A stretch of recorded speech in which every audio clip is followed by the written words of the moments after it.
Welcome back to the 2024 Continuing Education Credits for the Maryland Delaware Master Logger Program. This is session 4 of the recorded sessions, and it's on harvesting and slash benefits to wildlife. This is the required university disclaimer guaranteeing your rights with regard to this program.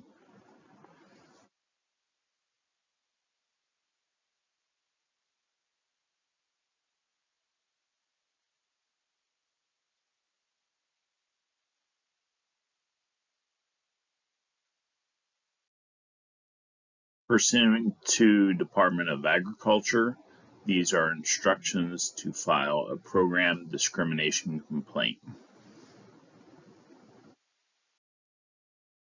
And once again, instructions.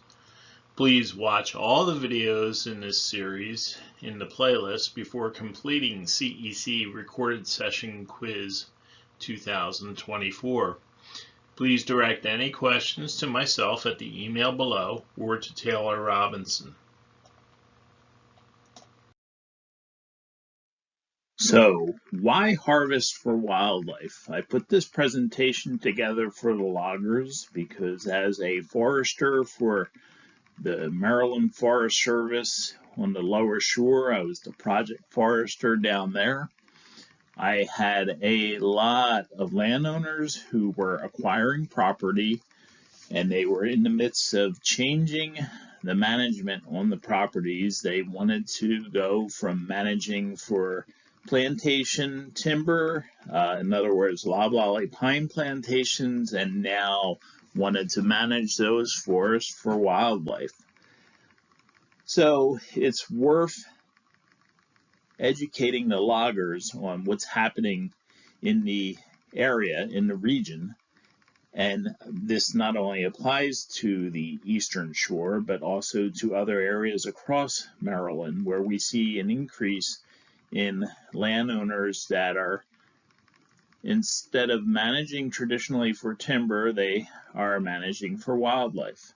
So this will enable you to learn a little bit about what the needs are and to accommodate those needs for the landowners in areas where they don't necessarily want to do the work themselves. So it could be beneficial for you to understand and to learn this, in addition to other skills provided through the Woods in Your Backyard series on natural land management. Those can be beneficial to you to add services to what you are already providing in the sense of logging, but to also landowners who just want to be able to manage their properties and increase the value of wildlife habitat on their properties. So I originally presented this presentation back in 2023 in the spring for the Master Logger Program Live Continuing Education Credit Series that I presented across Maryland. And in preparation of putting this program together, I came across this quote from Gifford Pinchot, who was the first forester for the U.S. Forest Service. The forest is far more than a collection of trees.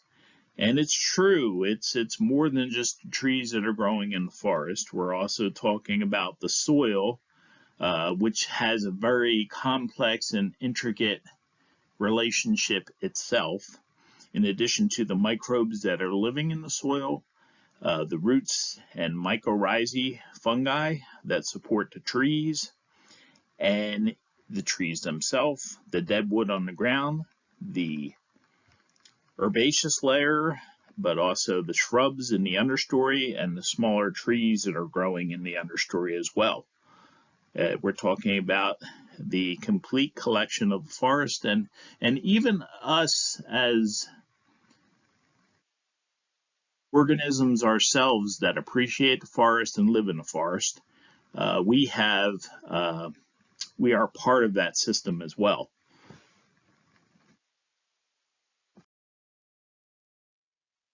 Of course, there's areas of our population, our human population, who don't quite understand that forest management is critical to habitat for wildlife species. The big question a lot of people will ask, well, doesn't wildlife live in the forest? So if I'm cutting down the forest, does that not affect the habitat or the areas where certain species live? And the answer is complicated. It is both yes and no, because while it can impact some areas where mature forest interior dwelling species of birds live, for example, it can also open up sunlight to hit the forest floor to allow that herbaceous layer to start to take off and to grow, which actually, in fact, will feed a lot of wildlife that will not be able to feed and breed and roost if all of that greenery is in the canopy at the top of the trees. So it's very important that we actually have to have different layers, different ages of forest growth to be able to support wildlife. The whole point here is that we need young forest, we need mature forest, and we need forest in between. The wildlife depend on different ages of forest to go back and forth and to do and have these different habitats and areas where they can forage and seek food, and to also live and seek cover. So this slide right here just reinforces that message that wildlife need different levels of habitat, and some at different life stages. So in other words, you may have forest interior dwelling birds which are living in a mature forest, are roosting in a mature forest, but their young may actually need nutrition from bugs that are occupying and growing in areas of abandoned fields or young forest. So they would actually go back and forth between them. It's the work of the loggers and the foresters to sustainably provide the management needs of the landowner, while also possibly providing income for management activities. Landowners manage for different needs, but there is no reason that these management needs cannot serve diverse outcomes that benefit wildlife. So again, with the idea being that you can see in this diagram going from left to right, we start with a clear cut or an abandoned field where it looks as though the deer, the birds, and rabbits are hanging out and doing their thing. We have lots of grasses, legumes, insects, and forbs and berries that occupy these areas. But as the forest secedes and the trees start to grow, these species in the clear cut, in the open field, are going to be crowded out and sheltered out from sunlight by the mature trees. And this will progress as the forest gets older. But at the same point in time, the habitat will also provide different living conditions for different species, as you can see in this diagram. So each of the wildlife species depends on different areas of the forest to have its habitat. As we can see in this illustration, sunlight is a limiting factor in the forest, along with water and fertilization, meaning the natural minerals and other nutrients. The needs of wildlife are diverse. However, the greatest biodiversity is in the forests that serve all the needs of wildlife. Once again, that's why it's important that we have different layers of forest, different ages of forest, because wildlife will have varying needs dependent upon species and also the supporting species that are reliant on certain species of the forest. What I'm trying to explain there, as you can see, again, based on this photo, the one the one organism that they do not show on here that I was thinking about is like ground squirrels and also rodents, in other words, different field mice and such. They don't really occupy a mature forest as much as an open forest and field areas where they would be predominant. And obviously those type of critters would be beneficial for different predators such as owls and hawks, eagles and such, but also foxes and raccoons, which of course this illustration shows a food web. So they're all basically interactive with each other and interacting with each other. So they're all dependent on each other, and again, just underscoring the importance of having multi-age forests available for them. And once again, just reinforcing the same message. So we have a whole bunch of different habitat available here in this illustration. Absent of forest or an old fallow field succeeding to forest. That's the question. Wildlife diversity is dependent on having forest in various states of succession. So we have the grasses and forbs, we have shrubs. Where you see bare rock, of course, is not necessarily supporting habitat for species. However, that's areas where lichens and mosses will gather so that they start the production of soil by either collecting dust as it's blowing along or other sediment, or actual through decay as they die and pass on and become organic matter that settles on top of the rock, which then all of a sudden becomes a great place for seeds from these herbaceous layers and also other plants and woody plants and trees to establish. Old mature forests are needed just as much as young forest and forest meadows. And that's where you come in, because we can't have this unless you guys are out there doing your work and doing harvesting. Logging is very important to providing this type of habitat for wildlife. We cannot get to the beginning stages of forest succession through management without various types of harvest. As you can see, this diagram is actually looking at the use of habitat by woodcock. And as the woodcock goes along,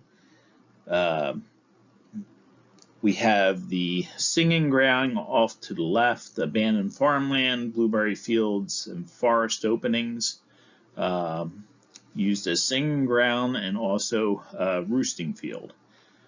And then we have small saplings and seedlings that are starting to fill in as we go to the right, which is feeding cover that consists of alders and aspen and young hardwoods, pioneer species such as black cherry, also getting away from hardwoods, but eastern red cedar is an excellent pioneer species, as well as black walnut, these species would be out propagating in these field areas. And this is the start of the brooding and nesting habitat by the woodcock. But we look at a forest, a young forest that's 15 to 30 years in age, open, second growth hardwoods. The thing about it is, if those areas get too crowded out, they can always be thinned, and those materials are always useful for such things as pulp, paper, among other things, and mulch, as well as maybe some small diameter firewood. And so we look at the mature forest. Of course, very little used by the woodcock, but there are species of forest interior dwelling, species of birds that would find this very useful for their needs. Again, though, we can have different layers in there using mature forest and keeping some of the taller, larger specimen trees and actually thinning out some of the underperforming trees to open up the forest. That would actually help create what is known as mixed age, or a mixed age forest, which has multiple age classes in it and is able to provide different types of wood available for various different needs. So what is this exactly? A slide with nothing on it? No, this is the bottom line. And the bottom line is that harvesting mimics natural disturbance. If a forest is left to its own devices, it will actually go through a series of events that will allow it to secede and to go through its own rotation. So when we look at habitat and the forest before pre-colonization by Europeans, it's well known that Native Americans that were occupying these areas used to use fire to keep the forest open. That many of these old forests, when they first settled in here, were actually considered to be, as described by early Europeans, open and park-like. Well, they didn't get that way on their own. The Native Americans had been managing using fire for almost 10,000 years since they started occupying this area of the world. In the absence of that, what we have happening is that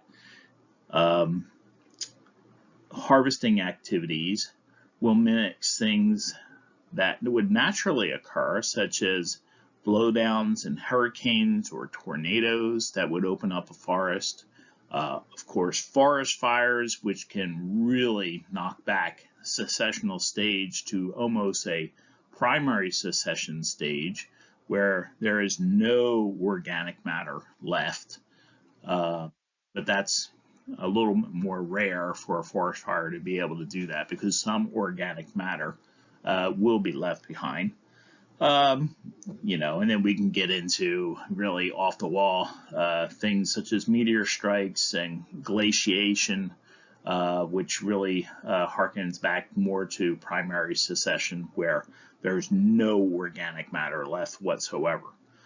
But again, the wildlife need young forest as well as mature forest. So it's important that in the absence of different habitat that are available naturally in these areas, slash and woody debris and brush piles can serve many purposes in many different types and ages of forest.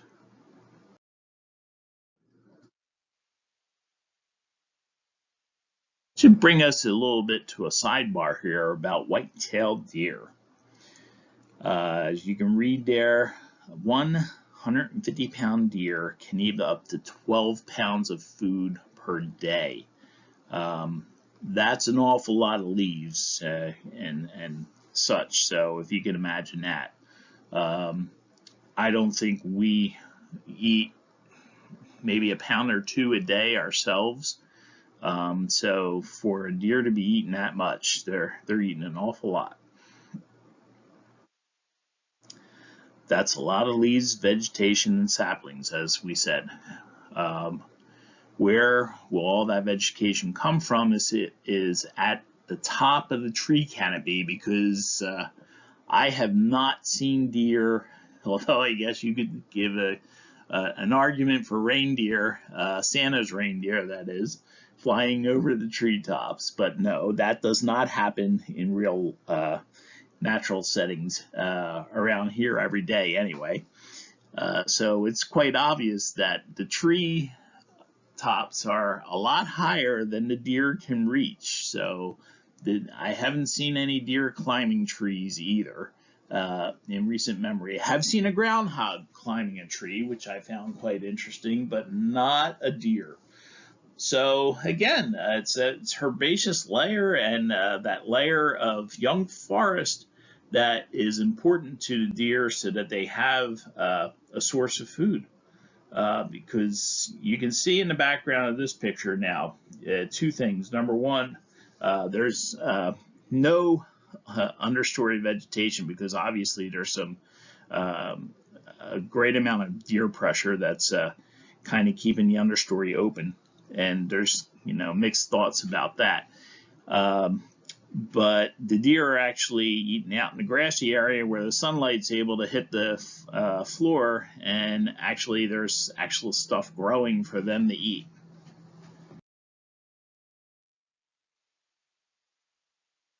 Management activities, including harvesting and upkeep, increase with the increasing use of forest resources. That's what this chart is illustrating.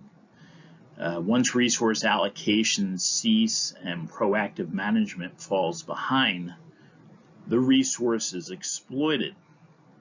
Over time, if it is not overexploited, it may or it may not recover on its own. You wouldn't count on that, though. If uncontrolled exploitation continues, however, the forest gets degraded and the resources will not be worth much to any users of the forest. This does not only apply to situations where we're talking about timber harvesting and exploitation, high grading or select cuts, as a lot of people are calling them.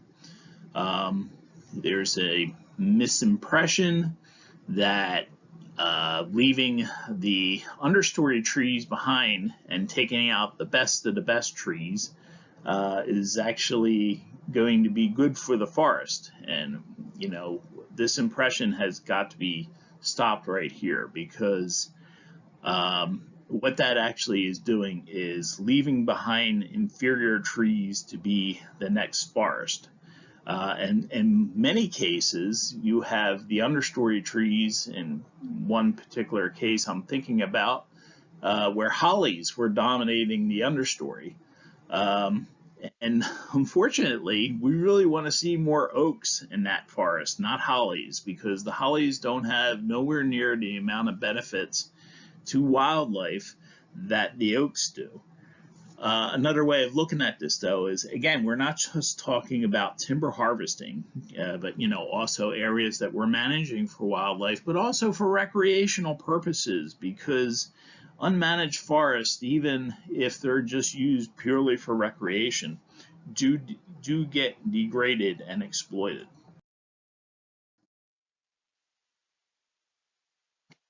I found this really interesting. This came from an NRCS presentation from New Jersey that I was involved in many years ago as a participant, that I was able to gain access to the presentation. But this is required habitat for wildlife.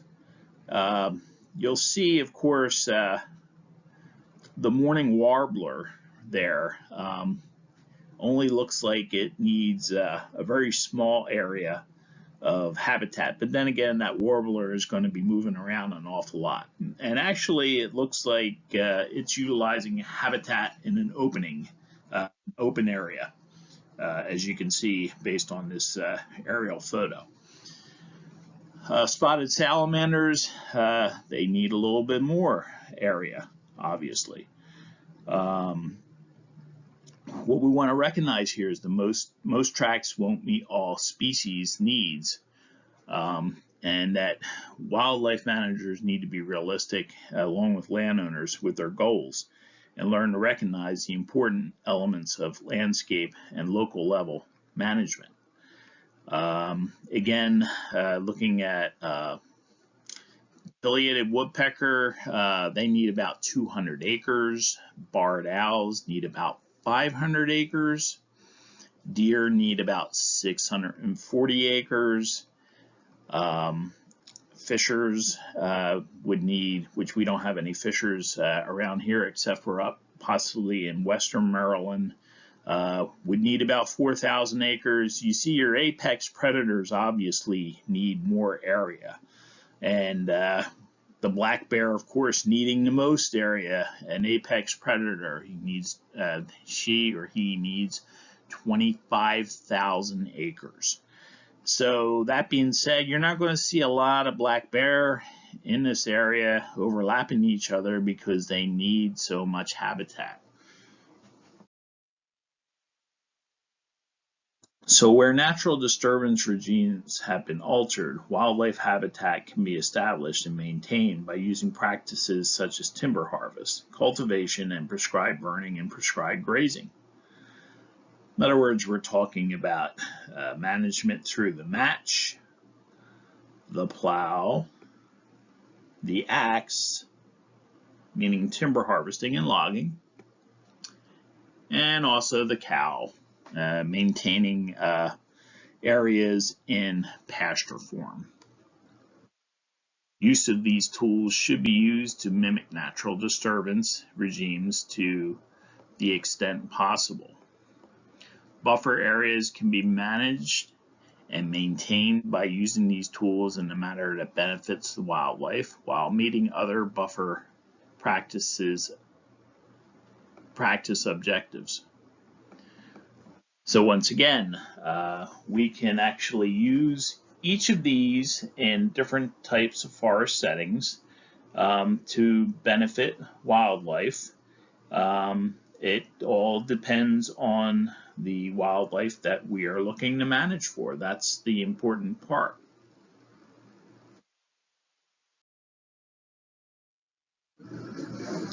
Why cut down the forest? Again, we were talking about this before.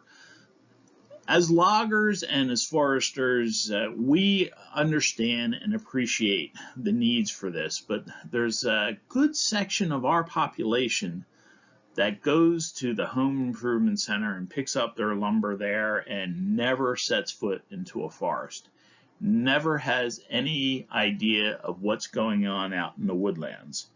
It's important for us to know these things and to be able to communicate these needs, because if we don't, we could lose the opportunity here to be able to practice and do the type of management and harvesting that we've become used to.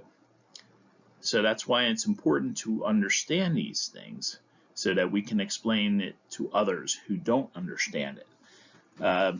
Of course, again, why do we cut down the forest? When areas where disturbance has been suppressed, nesting and brooding, rearing habitat for species of concern, which is very important. We have the other presentation on the northern long-eared bat, and come to find out that that's a genus of bat known as Myotis, and Myotis genus actually need mature woods to roost in, but also can favor young forest for foraging at night, because that's where all the bugs are at. Interior forest species use these areas as well. That's important to know.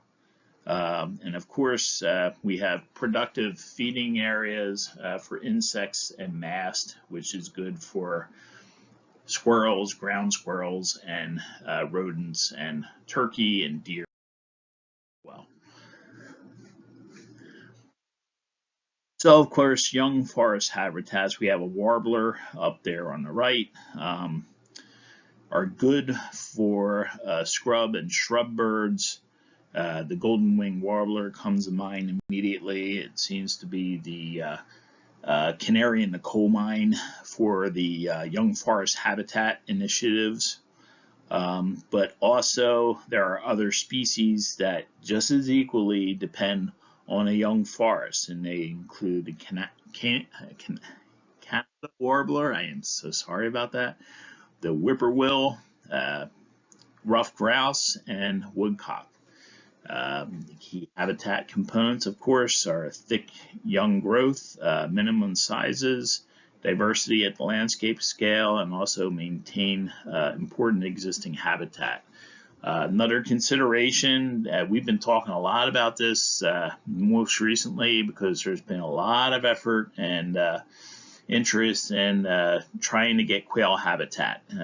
With regard to quail habitat, of course, you're looking at basal areas that are in the neighborhood of 20 to 40 square feet per acre.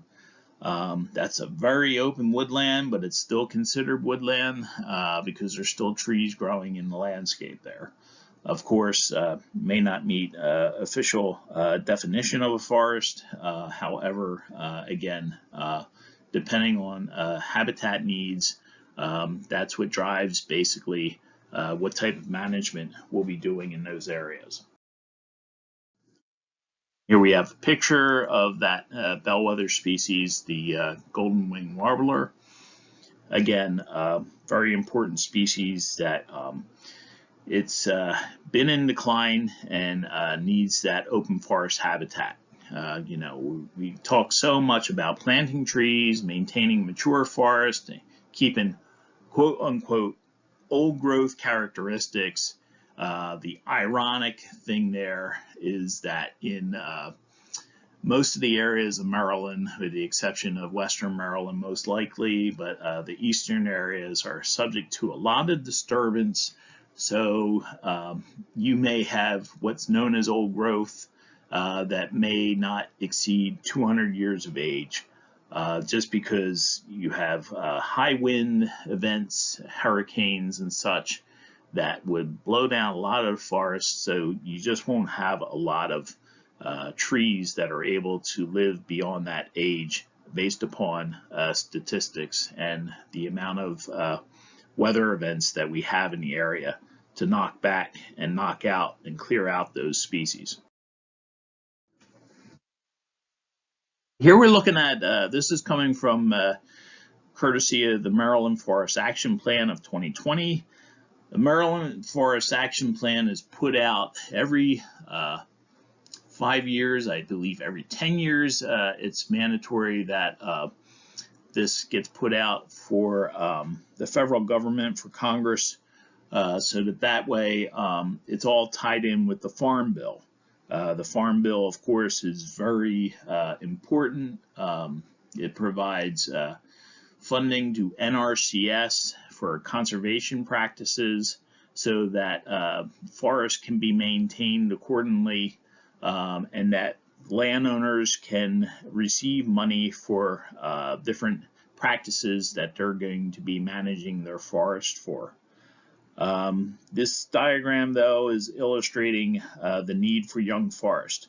So we look from the left to the right, 2008, 2014 to 2016, and while we can see that there is a decrease in the amount of that young middle-aged forest, it's actually increasing into the older age forest class, which is fine because we do need mature forest. However, what we really need to be doing is we need to be cutting out and harvesting and taking that down to about 400,000 acres so that we can be providing young forest habitat.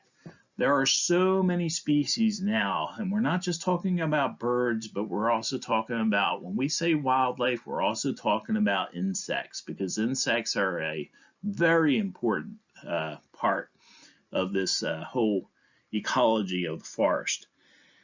The idea here is that pollinating species of insects in particular are falling off a cliff. Within the last few decades, we're seeing upwards of 40% declines in a lot of these pollinating insects, and that's a huge problem because, once again, talking about a canary in a coal mine, if we have species that we rely on and that other species are relying on and they simply disappear, they're not coming back. And that's going to have a spillover effect on different species and cascading right on up the food chain, and eventually will affect us as people as well, living in this same environment. So that's why it's so important for us to not only to try to help and protect threatened and endangered species, but also these species that are in decline, that are general populace, that we're talking about species that should be out in the landscape that simply aren't anymore. And a lot of this has to do because we need more young forest. So this here is an illustration, basically a set of graphs that this is from the Young Forest Project, www.youngforest.org. A couple of species, and you can see the trends here, going back from the 1960s and 1970s. It seemed like our counts were relatively good, but then they've fallen off a cliff, both species, the common yellowthroat and the eastern towhee. Again, these species are needing young forest to help to provide food for their young while they're roosting. Very important. And once again, looking at trends, this is across the Northeast, again from the youngforest.org. The trends in the young forest and woodland songbirds. Basically, we're seeing a decrease in the amount of young forest by a high percentage, up to 50%. And it's only increasing at a rate of 20%. Woodlands are actually reversed. Of course, when we're talking about woodlands, I believe what they're referring to there is mature forest habitat. So we can see that we definitely have a need for more young forest. And hello, who's going to provide all that? If it's not being done through burning or natural disturbance, then it's you guys, it's the loggers, who are going to be able to go in and cut these forests to enable young forest habitat. These two pictures off to the right are a solidago, which is the goldenrod that you see, and then Joe Pye weed. Again, both species that are dependent on young forest habitat and meadows.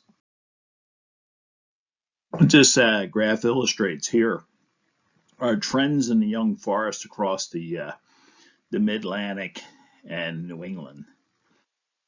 Once again, you can see this change happening between the 60s and the 70s all the way up into the 80s, where we're seeing the decline in the amount of young forest habitat. It was too coincidental that this peak could be coinciding with pollinator species decline and also the decline in songbirds that rely on these young forest habitats. They're definitely related. What's interesting, though, is you see here off to the right, it says New England minus Maine. Okay, because you can see that there's been a rebound in young forest habitat in New England, except when you take Maine out of the picture. Of course, that goes without saying that Maine is a state where there's a lot of logging going on. So you're going to actually see a lot more of young forest habitat in Maine. Maine being such a big area, it's actually offsetting those acreages in New England that are not being harvested.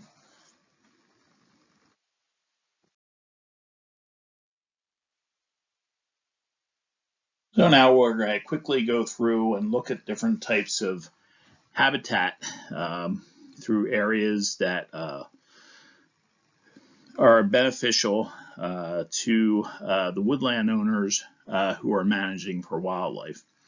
In particular, this is a brush pile, and brush piles, of course, are going to be more on a localized scale. I'm not going to see that too much in an area where you guys are working and providing a lot of slash from harvesting. But if you're going to be getting into natural lands management and natural areas management for landowners who want to be able to manage for wildlife, then you'll want to be able to suggest making some brush piles for them. Brush pile are excellent for wildlife, and in fact, brush piles can also be so successful that they can also attract predators. So that is going to be beneficial for all types of wildlife.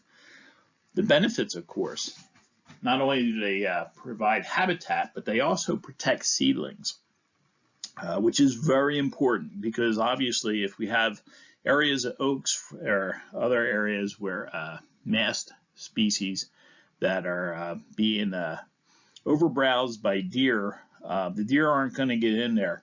Deer are rather fussy, so they don't like to work too hard for their meal. So they're not going to go digging through a brush pile such as this, going to look for seedlings. So that could be beneficial to some of the trees, especially if these brush piles happen to be area enough to allow light to be getting in there, so that they can allow the seedlings to grow, but also protect them at the same time. And eventually they will break down through the course of time, hopefully after seedlings have turned into saplings. And of course, you guys are more familiar with this, but we have slash piles. Slash piles, of course, in themselves are great because they protect seedlings, but once again, they also provide habitat areas that different wildlife species will get into, which in itself will also draw predators. So it's a win-win situation. And eventually these slash piles will break down and revert back into the forest as the young forest starts to come in and mature and start to get grow older. Of course, the picture down on the lower right is from the Arnott Forest in upstate New York, where not far from Ithaca, New York, where Cornell is at. Cornell has been experimenting with slash walls, and in effect, what they've been doing is taking forest, and they've actually been providing areas to actually protect these areas from deer browse, so that way the forest is able to recover. In particular, in the Arnott Forest, they've been exploring the ideas that they got too much deer pressure going on, and it's affecting the regeneration of the forest, which in turn is having a dramatic impact on the wildlife. So once again, when we do refer to slash, and I don't have to tell you guys because you're loggers, but we're not talking about the guitarist, even though he is a great guitarist, but we're not talking about him. So you either love it or hate it. In this area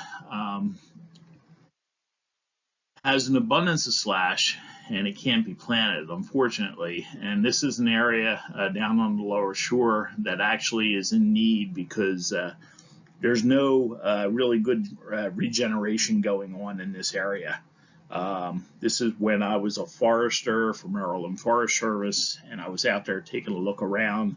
The only thing that's regenerating out here is maples and hollies. That's the only thing that's been growing out here at all. So it's somebody came in and they did an oak harvest apparently. So they took all the oaks out, but there's no regeneration of the oaks whatsoever. If natural regeneration is not feasible, in some instances, slash piles would be better to be burned. This is one area that I feel a burn would be more appropriate to be able to get rid of that slash and then go in and do some planting of some trees. Burning slash piles has no immediate benefit for wildlife, but it can assist the stand in ecologically regenerating, depending on the manager's intent. We were talking before about the Arnott Forest and Cornell and what they're doing with the slash walls. This picture down to the lower right actually shows the area that is encircled with a slash wall. The slash wall being the picture to the upper right. And over to the left, you actually are looking in the area where you can see it's actually beyond the slash wall. You can see where it's open and grassy and there's nothing growing, but then you have all this herbaceous and seedlings popping up inside the slash wall, and it's just absolutely doing a phenomenal job, and the deer aren't able to get in there. What Cornell did, this is going back to 2017, they started this experiment with slash walls, and there was an incredible amount of pressure from the deer that we were talking about previously. The harvest was completed and the slash was used to isolate the harvest area. Walls were constructed from the slash 10 feet high by 20 feet wide. Gates were made out of conventional fence and materials so that access could be done for measuring and maintenance. The cost of the wall was actually lower per linear foot than the cost of fencing. As it turned out, there was an additional benefit to the wildlife because they get to live in the slash, and predators actually had little issue climbing the walls to access, though the deer could not, and that was the beauty of utilizing this. Even bears could be found within inside the slash walls, but deer were not.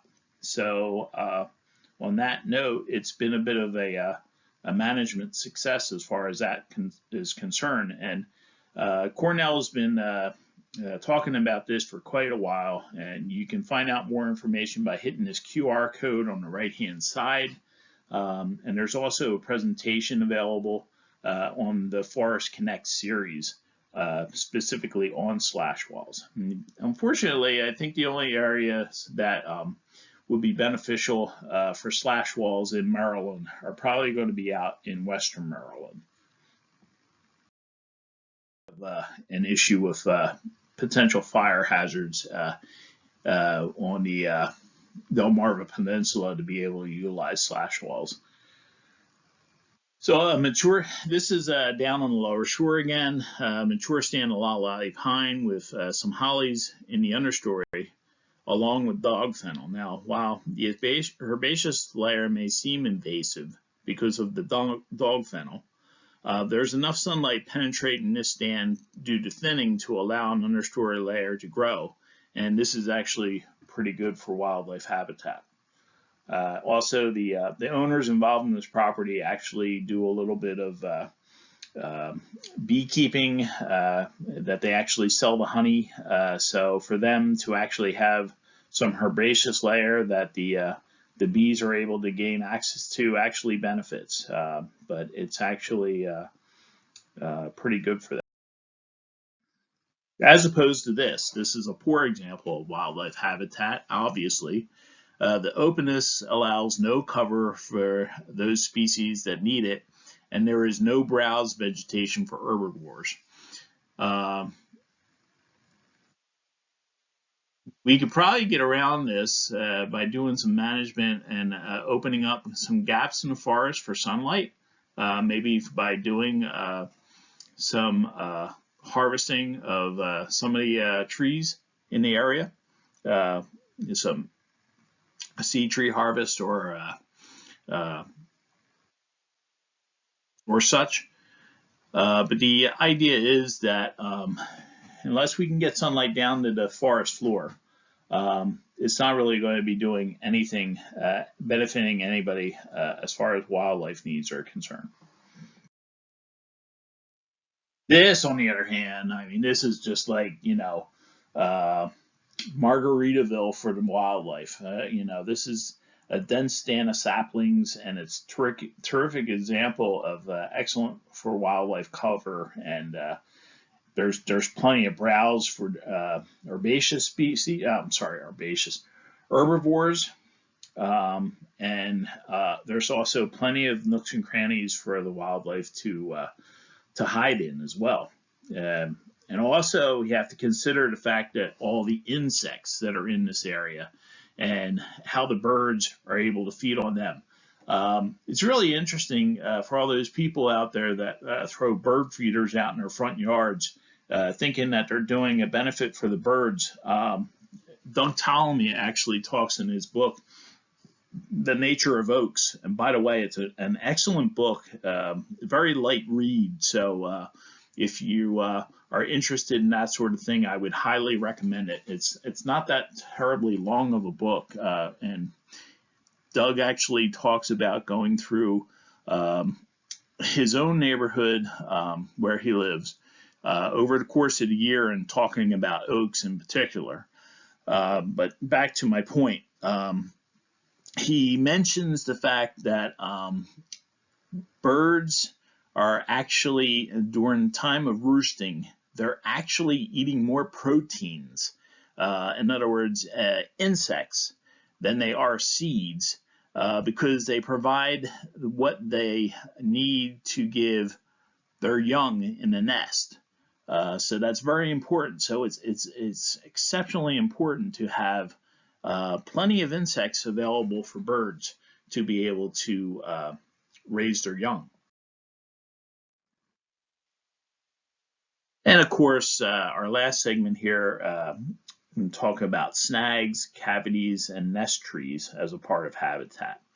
Leaving dead standing trees or even girdling subpart trees is a terrific asset for wildlife. And snags are very useful for many types of wildlife in the forest, from birds to mammals and even insects. Snags are the ecological base for many species and are vitally important. One snag per acre is an adequate recommendation under most circumstances. However, it's something that really should be discussed with either a forester or a wildlife manager in the area, because it's going to vary based upon what's going on in the neighborhood and also which species are the primary source of management activities.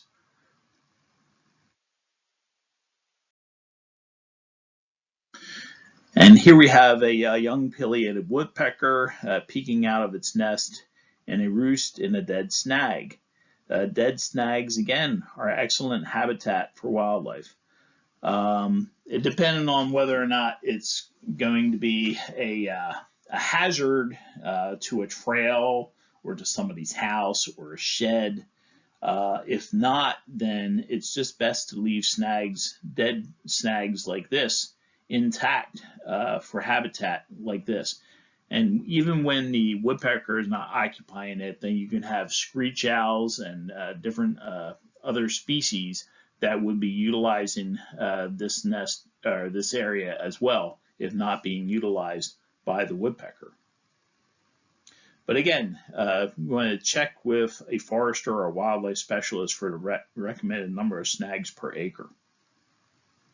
And of course, you can create snags through girdling or a hack and squirt method.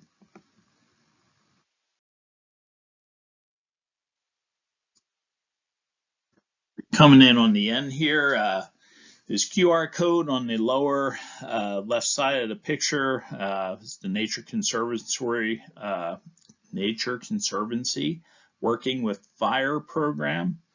This is a prescribed burn that they did out at Rocky Gap State Park in Western Maryland.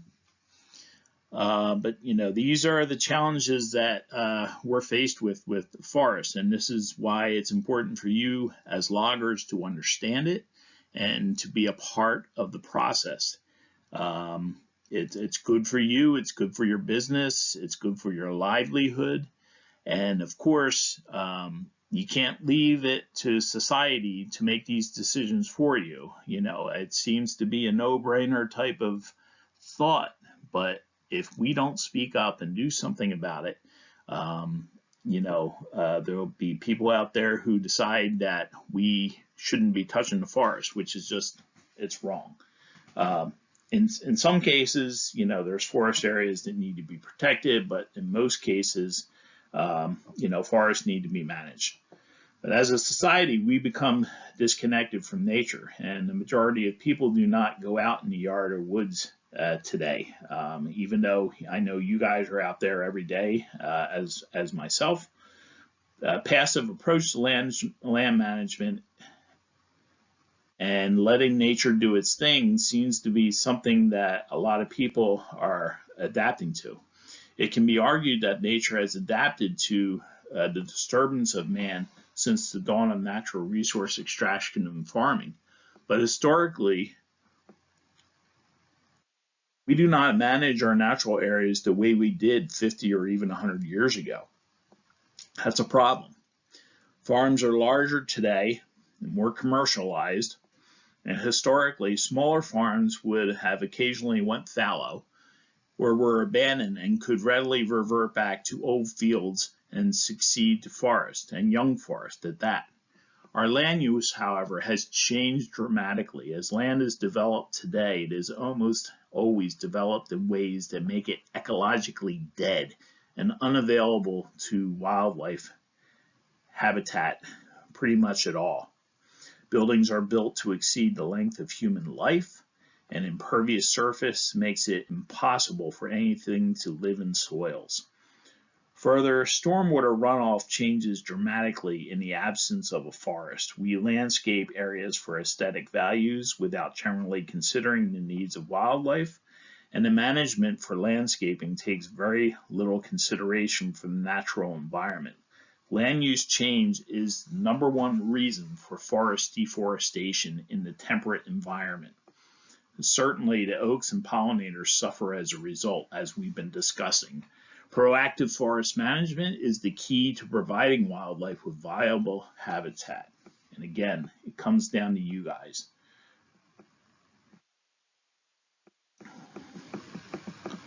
We really need the loggers to help with this, to help landowners understand how to manage and take care of forest. And that concludes session 4 of this recorded session of CEC training for 2024. At completion of all of the videos that you watch in this series, you can proceed to take the CEC Recorded Session Quiz 2024.